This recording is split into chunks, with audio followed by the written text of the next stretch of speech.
সুন্দরবনের বাঘ তার কোনো টেনশন নেই, আগামীকাল কি খাবার খাবে। হরিণ তার চিন্তা নেই, তিনি যে সে জানে আমার আল্লাহ আমার খাবার রেডি করে রেখেছে। আর মানুষ এরা আল্লাহর প্রতি ভরসা করে না, এরা ভরসা করে কি রকম জানেন, কাল কি খাবো, আজকের কিছু রাখি কালকের জন্য। ব্যাংকে মিলিয়ে গুছিয়ে টাকা রাখছে, গুছিয়ে ব্যাংকে টাকা রাখছে। আল্লাহ বলছেন ওয়াইলুল লিকুল্লি হুমাযাতিল লুমাযা আল্লাযী জামা মালাহু ওয়া আদ্দাদা ইয়াহসাবু আন্না মালাহু আখলাদা। আল্লাযী জামা মালাহু ওয়া আদ্দাদা, তোরা তোদের মালগুলোকে জমা করে রাখিস, আবার গুনে রাখিস, মাঝে মাঝে বই আপডেট করে দেখছিস মাল বেড়েছে না কমেছে।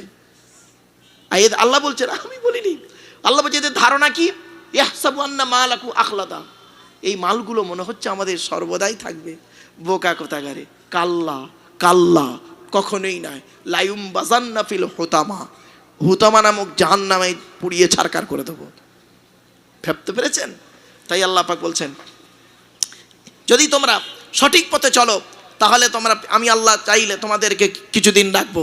আর যদি গন্ডগোল করেছো, আমার কথার বাইরে যদি গিয়েছো, আমার সীমালঙ্ঘন যদি করেছো, আমার একটা বর্ডার আছে, কোরআনে একটা আয়াত আছে শুনবেন, প্রায় সময় দেখবেন আলেমরা বলে তিলকা হুদুদুল্লাহ, বলে না বাবা, তিলকা হুদুদুল্লাহ। হুদুদ মানে হলো বর্ডার। আল্লাহ বলছেন তিলকা হুদুদুল্লাহ, এটা আমার বর্ডার, এই বর্ডারটাকে অতিক্রম করো না। ছোট্ট একটা উদাহরণ আপনাদের দিচ্ছি, যতদিন বাঁচবেন এই উদাহরণটা মনে রাখবেন। কারখানা, কি বললাম, কারখানা, মালিক, ম্যানেজার, কর্মচারী। আবার বলছি, কারখানা, মালিক, ম্যানেজার, কর্মচারী। এবার বুঝে নিন, বুঝিয়ে দিচ্ছি, আর চিন্তা নেই। পৃথিবী হলো একটা বড় কারখানা, এর মালিক হলো আল্লাহ, ম্যানেজার হলো মুহাম্মদ সাল্লাল্লাহু আলাইহি সাল্লাম, আমরা হলাম কর্মচারী। সুবহানাল্লাহ বলা গেল না? ম্যানেজার একটাই কথা বলছে, কি জানেন, ম্যানেজার একটাই কথা বলছে, দেখ আমি নিজের থেকে কোনো কথা আমি তোদের বলছি না, আমার মালিক যেটা আমাকে বলতে বলেছে সেটাই তোদেরকে বলে দিলাম। মদ খাবি না, সুদ খাবি না, ঘুষ খাবি না, ব্যভিচার করবি না, হারাম কাজ করবি না, হালাল কাজগুলো করবি। মালিক আমাকে বলতে বলেছে তাই বলে দিয়েছি, তোরা মানলে তোদের ভালো, না মানলে তোদের অবস্থা খারাপ। আমার দায়িত্ব কি, ম্যানেজারের দায়িত্ব কি, অর্ডারটাকে প্রকাশ করে দেওয়া। তো বাস্তব তাই, কোরআনে আল্লাহ পাক বলে দিলেন ইয়া আইয়ুহা রাসূল, হে রাসূল, বাল্লিগ মা উনজিলা ইলাইকা মির রাব্বিক, তোমাকে যে কোরআন নাজিল করেছি তুমি মানুষের কাছে পৌঁছে দাও, তোমার দায়িত্ব পৌঁছে দেওয়া। ওরা মানুক না মানুক আমি দেখে নেব, চিন্তার কোনো কারণ নেই নবী, কোনো কারণ নেই, খালি ওদের পৌঁছে দেন। তো কোরআন এসেছে আমাদের কাছে সব কিছু বর্ণনা নিয়ে, আমরা একবারও কোনো দিন ভাবিনি। চলুন এরপর আল্লাহ পাক বলছেন একটা জাতিকে পরিবর্তন করে অন্য জাতিকে ওই জায়গায় আনা, এটা আল্লাহর কাছে কঠিন? বলুন। একটা আবহাওয়াকে পরিবর্তন করে অন্য আবহাওয়াকে আনা, একটা প্রাণীকে, এক জাতির প্রাণীকে পরিবর্তন করে অপর একটা প্রাণীকে অস্তিত্বে আনা, এটা আল্লাহর কাছে কঠিন? আল্লাহ বলছেন ওমা যালিকা আলাল্লাহি বিআজিজ, এটা আমার কাছে কঠিন নয় রে, খুব সহজ। আমি আল্লাহ কিভাবে তৈরি করি, খালি বলি কুন ফায়াকুন, হয়ে যায়। কিভাবে হয় না হয় ওটা আমি আল্লাহ ভালো জানি, তোর ব্রেনে আসবে না। আমি আল্লাহ শুধু বলি কুন হয়ে যা, ফায়াকুন হয়ে যায়। আল্লাহ বলছে বান্দা তুই একটা জিনিস তৈরি করিস, দেখুন আল্লাহ বলছে তুই একটা জিনিস তৈরি করলি, সেই জিনিসের ডাইস থেকে একই মাল বেরোবে। ধরুন 1 টাকার কয়েন, 1 টাকার কয়েনের ডাইস থেকে যতগুলো কয়েন থেকে ওই ডাইস থেকে যত মাল বের করবে, কত বেরোবে? আর বলুন না রে ভাই, বলুন না। 1 টাকাই বেরোবে, 2 টাকাই বেরোবে। 2 টাকার ডাইস থেকে 1 টাকা বেরোবে না কখনোই। আল্লাহ বলছে বান্দা দেখ, একবার লক্ষ্য করে দেখ, তোর বাপ আর মা, তোর একটা বাপ একটা মা, একটা বাপ আর একটা মা থেকে 5টা ভাই বোন হলি, 5টা 5 রকম দেখতে, কারোর সঙ্গে কারোর কোনো মিল নেই। বান্দা একবার লক্ষ্য কর, ওই আমার এই সৃষ্টিগুলো ভাবতে আমি আল্লাহ, আমাকে একবার আল্লাহ বলে ডাক, আমি আল্লাহ তোর ডাকে সাড়া দেব। চলুন এরপর আল্লাহ পাক বলছেন বান্দা এই পৃথিবীতে যতদিন বাঁচবি, এই পৃথিবীতে যতদিন বাঁচবি বান্দা, নিজের অস্তিত্ব নিয়ে বাঁচবি, নিজের অস্তিত্ব নিয়ে। আমি আল্লাহ তোর দেহের মধ্যে সব কিছু দিয়েছি, তোর বিবেক, বুদ্ধি, চোখ, কান, নাক, হাত, পা, মুখ, চলন বলন কথন সব দিয়েছি। অতএব তুই অন্যের ভরসা কেন করিস রে? তুই অন্যের ভরসা করিস কেন? তোকে আমি দিয়েছি, তুই একজনই ভরসা করবি, সে হলো আমি আল্লাহ আমার। এজন্য আমাদের উচিত প্রত্যেকটা কাজে ভরসা করা কার উপরে? আল্লাহর উপরে। আমাদের ধারণা হয়েছিল কি জানেন? এই জ্বলন্ত প্রমাণ দেখুন।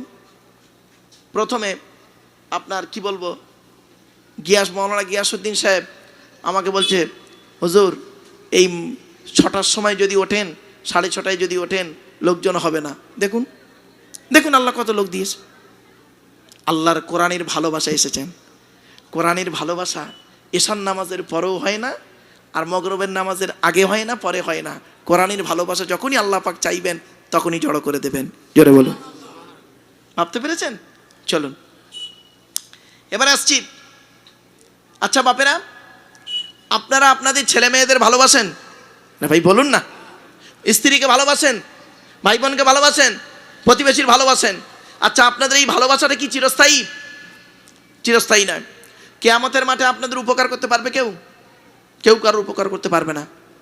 কোরআনে আছে, আসছে পরে আয়াতটা, ভাবতে পারবেন না। আল্লাহ পাক বলছেন কিয়ামতের মাঠে যখন বিচার হবে, বিচারের দিবসে কি হবে জানেন? আমি একটা কোর্টের উকিলকে আমি প্রশ্ন করেছিলাম যে আপনি কি করে মানুষকে বোঝাবেন যে কোর্টে বিচার হয় কিরকম? বিচারকটা বসে থাকে এক জায়গায়, তাই তো? বিচারকটা বসে থাকে চেয়ারে, পাশে একজন লোক দাঁড়িয়ে থাকে, ঠিক না ঠিক? আসামিটা কোথায় থাকে? কাঠগড়ায়। আর নিচেই দুটো উকিল মারামারি করে, একজনের পক্ষে একজনের বিপক্ষে। বলছে হ্যাঁ, এই যে সিস্টেমটা আপনি কোথায় পেলেন? এই সিস্টেমটা কোথায় পেলেন? বলছে তা তো জানি না। আমি শুনুন, 1500 বছর আগে কোরআন এই সিস্টেমটা জানিয়ে গেছে। বলে সে কি? বললাম শুনুন, কিয়ামতের মাঠের ঠিক এইভাবেই বিচারটা হবে। বলছে কিরকম? আমি বললাম শুনুন, কিয়ামতের মাঠে আল্লাহ বলেছেন মালিক ইয়াউমিদ্দিন। আমি হলাম কিয়ামতের মাঠের মালিক, আর আল্লাহ রাব্বুল আলামিন তার বিচারের সিংহাসনে বসে থাকবেন। পাশে একজন লোক দাঁড়িয়ে আছে দুনিয়ার বিচারকের পাশে, কিয়ামতের মাঠে বিচারকের পাশে একজন দাঁড়িয়ে থাকবেন। একজন দাঁড়িয়ে থাকবেন কে জানেন? ওই নবী দাঁড়িয়ে থাকবেন যে নবীর উম্মতের বিচার হবে। আসামিটা যে থাকবে কাঠগড়ায়, সেই ব্যক্তির নবী দাঁড়িয়ে থাকবেন। একজন ইহুদি দাঁড়িয়ে থাকবেন, মুসা নবী দাঁড়িয়ে আছেন, ইহুদির বিচার হচ্ছে। ঈসা নবী দাঁড়িয়ে আছেন, খ্রিস্টানের বিচার হচ্ছে। মুহাম্মদ সাল্লাল্লাহু আলাইহি সাল্লাম দাঁড়িয়ে থাকবেন, আব্দুল্লাহ কিল মারুফের বিচার হবে। আর নিচে যে দুটো উকিল মারামারি করছে, ওই উকিল দুটো কেউ নাই, কিরামান কাতিবিন, 2 কাঁধের 2 ফেরেস্তা। ডান কাঁধের ফেরেস্তা বলবে আল্লাহ এই আব্দুল্লাহ কিল মারুফ কোরআনের আলোচনা করেছে, একটা অক্ষর পড়লে 10টা নেকি। আপনার নবী দেখুন, আপনার নবী পাশে দাঁড়িয়ে আছে। আপনার নবী নিজেই পৃথিবীতে বলেছেন মান করা আল কোরআন হরফান ফালাহু আশরু হাসানা, যে ব্যক্তি কোরআন থেকে একটা অক্ষর পড়বে 10টা নেকি লিখে দেওয়া হবে। তো এই আব্দুল্লাহ কিল মারুফ চৈতলে জলসা করতে এসে তাফসিরুল কোরআনের মাহফিলে চৈতলে বসে বসে অনেকগুলো কোরআনের আয়াত বলেছে, এতগুলো নেকি হয়েছে। ডান কাঁধের ফেরেস্তা বলবে আল্লাহ আজকের আমার মনে হয় আব্দুল্লাহ কিল মারুফকে জান্নাতুল ফেরদাউস দিয়ে দেওয়া হোক। ডান কাঁধের ফেরেস্তা বলে দিল। দেওয়ার পর বাম কাঁধের ফেরেস্তা কি বলবে জানেন? Objection your order. মালটা মোটেই ভালো ছিল না, মালটা মোটেই ভালো ছিল না। তখন আল্লাহ বলবে কি প্রমাণ আছে? বাম কাঁধের ফেরেস্তা খাতা খুলবে, আল্লাহ ওই আব্দুল্লাহ কিল মারুফ, ওই আব্দুল্লাহ কিল মারুফ এই আপনার নবী। এই জিজ্ঞাসা করুন, আপনার নবী মেরাজে গিয়েছিলেন, মেরাজে গিয়ে জান্নাত জাহান্নাম দেখেছিলেন, আর জাহান্নামার দূরে লক্ষ্য করে দেখলেন জাহান্নামার ভিতরে এক শ্রেণীর লোককে ফেরেশতারা জিভটা টেনে ধরে আগুনের কাঁচি দিয়ে কাটছিল। হাদিসে আছে। আল্লাহ নবী মেরাজে গিয়ে দেখছেন জাহান্নামার দরজা খোলা হয়েছে, আর দূর থেকে দেখতে পাচ্ছে নবীজি কিছু লোককে ফেরেশতারা জিভটাকে টেনে ধরে আর আগুনের কাঁচি দিয়ে কাটছে, আর ওই লোকটা খুব চিৎকার করছে, ওই লোকগুলো। তখন জিবরাইলকে নবী জিজ্ঞাসা করলেন, মানে হাবুলা কি জিবরাইল, ও ভাই জিবরাইল, এরা কারা, এরা কারা, এতে জিভগুলো টেনে ধরে ফেরেশতারা কাটে কেন আগুনের কাঁচি দিয়ে? জিবরাইল বলেছিলেন, ইয়া রাসূলুল্লাহ, ওগুলো হলো আপনার উম্মতের ভিতরে আলেম আর বক্তা। কি বলল? আলেম আর বক্তা। আল্লাহ রসুল বলেছিলেন, ও ভাই জিবরাইল, এদের অপরাধটা কি? আমি তো পৃথিবীতে বলে এসেছিলাম আল উলামা ওয়ারাসাতুল আম্বিয়া, আলেমরা হো নবীদের ওয়ারেস, উত্তরাধিকারী, তো এদের অবস্থা এরকম কেন? তখন জিবরাইল বলছেন, ইয়া রাসূলুল্লাহ, এরা হলো ওই আলেম যারা লোককে ওয়াজ করে করে বেড়াতো, এরা লোককে বলতো নামাজ পড়ো, রোজা রাখো, এরা লোককে বলতো পিতামাতার ভাত দাও, স্ত্রীর হক আদায় করো, চরিত্র ঠিক রাখো, আর ও নিজেই করতো কি, 5 ওয়াক্ত নামাজ পড়তো না, রমজান মাসে রোজা রাখতো না, আর কি করতো, ওই নিজে মিথ্যা কথা বলতো, ওই বাম্মার ভাত দিত না, ওর চরিত্রটা ভালো ছিল না। এই জন্য আল্লাহ পাক এই অবস্থা ওদেরকে রেখেছে। তখনও ওই বাম কাদের ফেরেশতা বলবে, আল্লাহ এই দেখুন এই আব্দুল্লাহ কিল মারুফ, ও চৈতলে এসে ওয়াজ করতো, হ্যাঁ, আর ভেতরে ভেতরে যে পাপগুলো করেছে সবগুলো আমার লেখা আছে, এই দেখুন, এই দেখুন লেখা।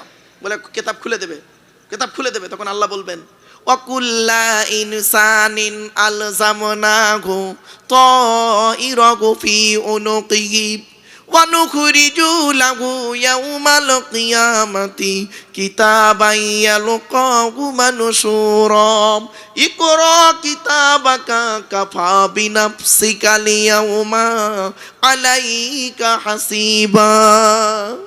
সূরা বানী ইসরাঈল।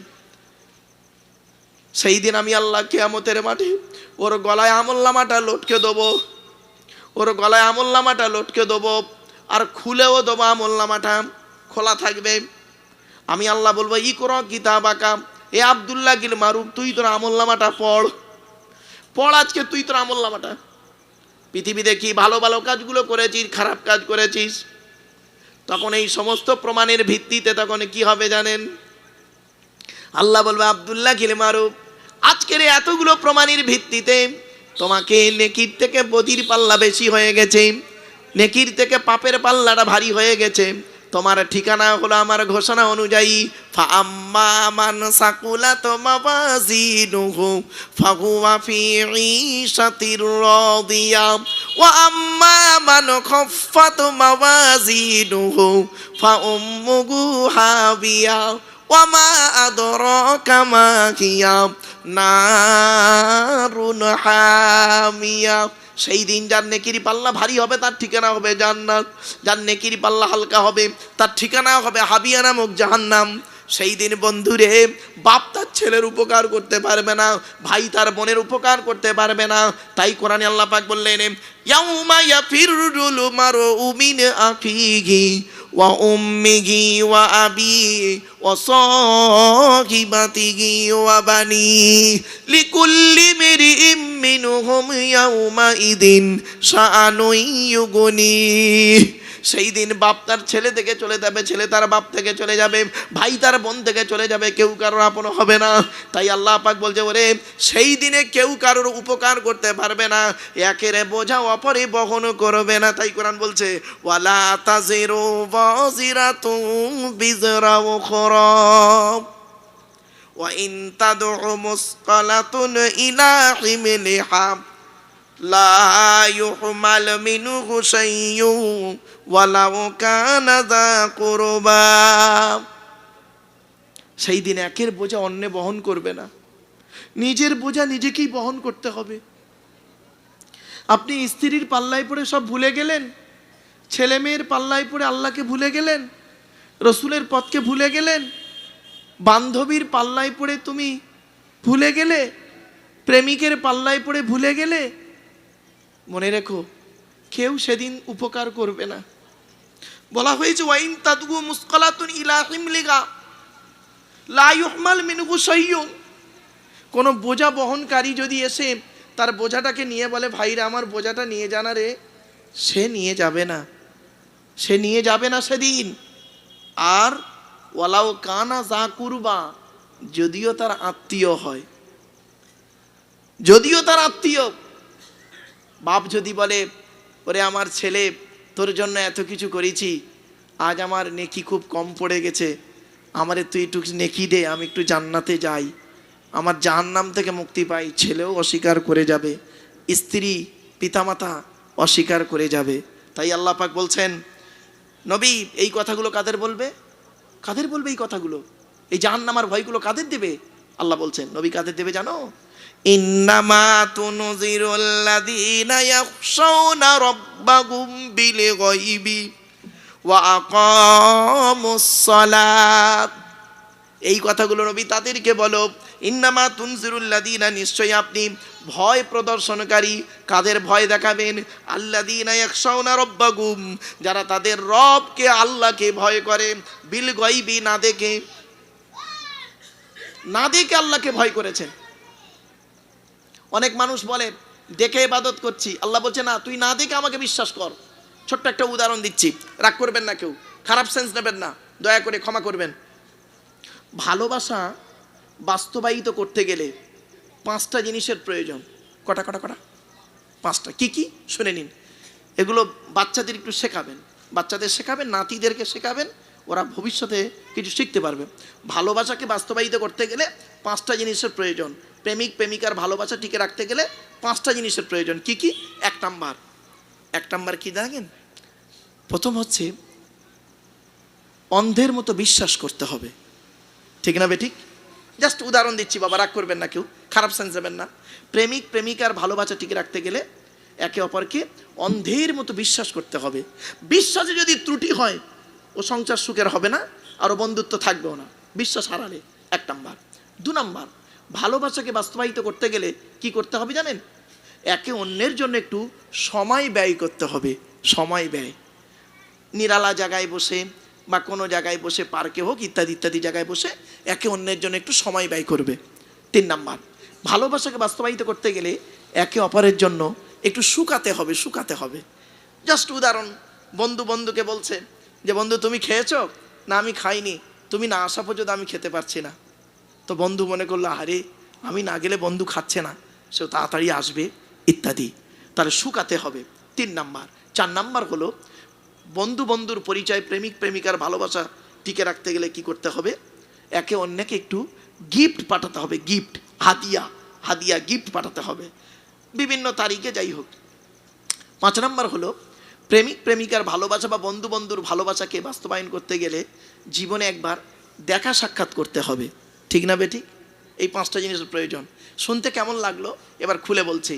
আল্লাহ বলছেন, ওরে দুনিয়ার মানুষ, ওরে দুনিয়ার মানুষ, আমি আল্লাহ আমার সঙ্গে তোদের প্রেম ভালোবাসা টিকে রাখতে গেলে 5টা জিনিসের প্রয়োজন।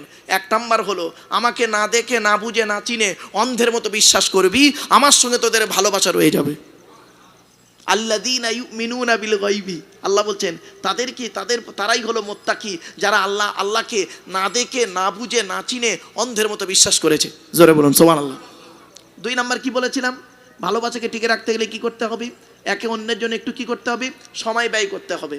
আল্লাহ বলছে, বান্দারে এই পৃথিবীতে বাঁচতে গেলে, আমার সঙ্গে তোদের ভালোবাসা টিকে রাখতে গেলে কি করবি? আমার জন্য একটু সময় ব্যয় করবি। তবে সারাক্ষণ 24 ঘন্টা দিতে হবে না, দিনে 5 বার, ফজর, জোহর, আসর, মাগরিব, এশা, 10 মিনিট করে 24 ঘন্টায় 50টা মিনিট সময় দিবি। যেখানেই তুই সময় পাবি, নিরালা জায়গায় হোক আর সমাজের মাঝখানে হোক, আমার জন্য একটু সময় দিবি, অর্থাৎ নামাজটা আদায় করবি, আমার সঙ্গে তোদের ভালোবাসা টিকে থাকবে।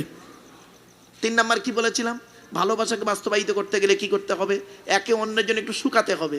আল্লাহ বলছে, শোন, 12 মাসে বছর 11টা মাস পেট ভর্তি করে খাবি, আর একটা মাস সেই শবে সাদেক থেকে শুরু করে মাগরিবের আজান পর্যন্ত আমার জন্য একটু শুকিয়ে থাকবি, আমার জন্য একটু শুকাবি, তাহলে আমার সঙ্গে তোদের ভালোবাসাটা টিকে থাকবে। কিছু বুঝতে পারছেন কথা? 4 নাম্বার কি বলেছিলাম? ভালোবাসাকে বাস্তবায়িত করতে গেলে কি করতে হবে? একে অন্যের জন্য একটু গিফট পাঠাতে হবে, গিফট। হাদিয়া হাদিয়া। আল্লাহ বলছে শোন, আমি আল্লাহ তোকে অর্থ দিয়েছি অনেক, শতকরা 2.5 টাকা জাকাত দিবি, গরিব ফকির এতিম মিসকিনদের দান খয়রাতগুলো করবি। আর শুধু তাই নয়, তুই আলাউ পোলাও করে খাচ্ছিস, পাশের গরিব ভাইটা ওরও একটু দান করবি। শুধু তাই নয়, 1 মাস রোজা রাখার পরে ঈদুল ফিতরের নামাজ পড়তে যাওয়ার আগে গরিব ফকির এতিম মিসকিনদেরকে ফেতরাটা দিয়ে ওদের খুশি রাখবি। আমি আল্লাহ আমার সঙ্গে তোদের প্রেম ভালোবাসা টিকে থাকবে। 5 নাম্বার কি বলেছিলাম? ভালোবাসাকে বাস্তবায়িত করতে গেলে কি করতে হবে? জীবনে একবার দেখা করতে হবে। আমার রসুল বলছেন, ওরে দুনিয়ার মানুষ, এই প্রথম 4টে কাজ যদি তোরা ঠিক মতো করিস, কিয়ামতের মাঠে আল্লাহর সঙ্গে তোদের দিদার হয়ে যাবে।